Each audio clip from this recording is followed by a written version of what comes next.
Look, I can't speak to what it's like to be black, but I know how we talk about black people. And it is fucked up because it is a microcosm of America. Asians, we love seeing black excellence.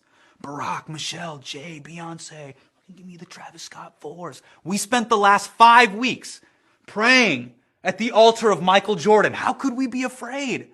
We love black America. Yeah, on screen and our living rooms. But if a black man walks into your living room or wants to date, God forbid, marry your daughter, you call the cops. Dude, do you know what we call black people?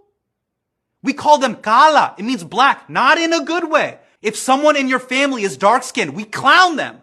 We call them kallu. Look at kallu.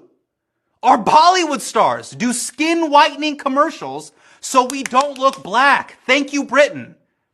It is bad to be black in Desi culture, even though we all wish we were black. You don't think that affects how we view black people? 20% of Muslims in America are black.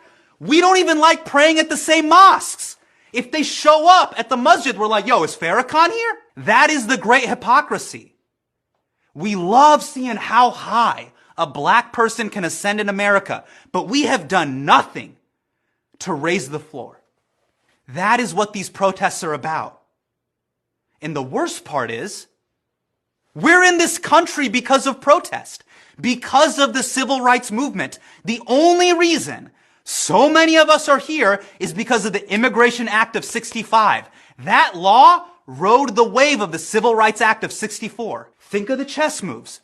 Martin gets Lyndon B. Johnson to sign that sheet of paper, and little do we know, MLK CC'd us on that email of progress. Because of that one signature, me and Abu were able to move to Edison, Fremont, Plano, Naperville, Irvine, Marietta, Dearborn, Twin Cities, Schaumburg, Sugarland, Long Beach, Dallas, Sunnyvale, Cupertino. You know, the factories that make us.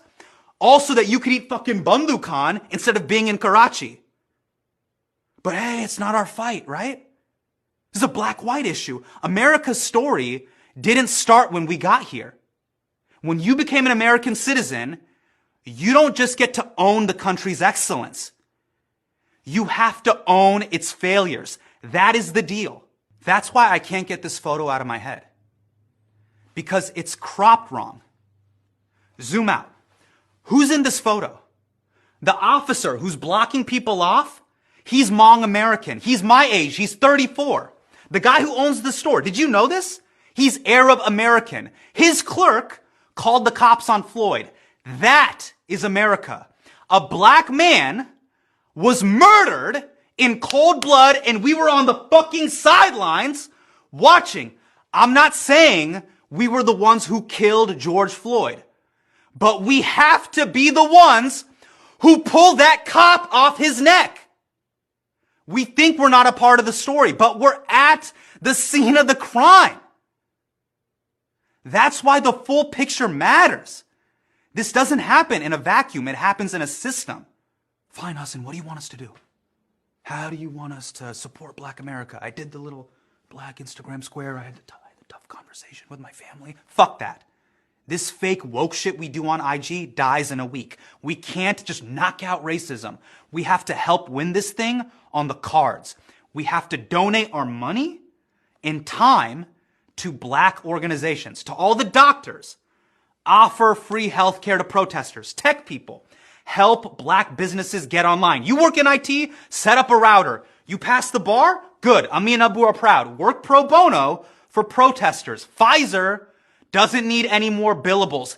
Everything helps. Be like Rahul. He let protesters hide from police in his home. You don't even need a degree to do this. You just need a Sharpie. Because we have got to get our civics, law school nerd shit on right now. Two things, legislating and voting. That changes history and it scales. These are a few things we all got to get behind. And this applies to everyone. Number one, end qualified immunity. It protects cops from lawsuits and holds them to a different set of standards than the rest of us. There's a bill in Congress right now. Make sure it gets traction.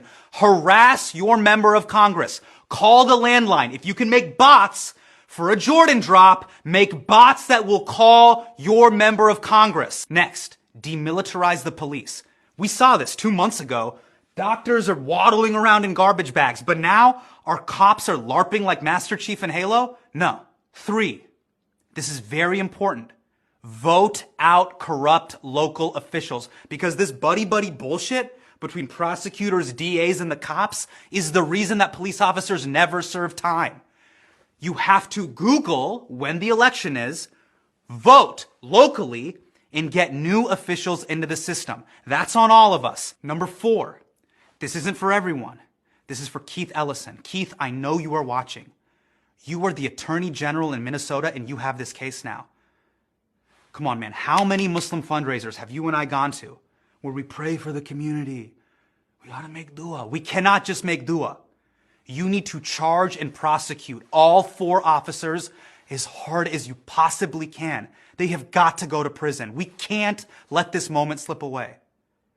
Millions of people around the world have taken to the street to afford us this moment. Set the precedent so the next time a cop has his knee on a black man's neck, he will see it for what it is. Murder.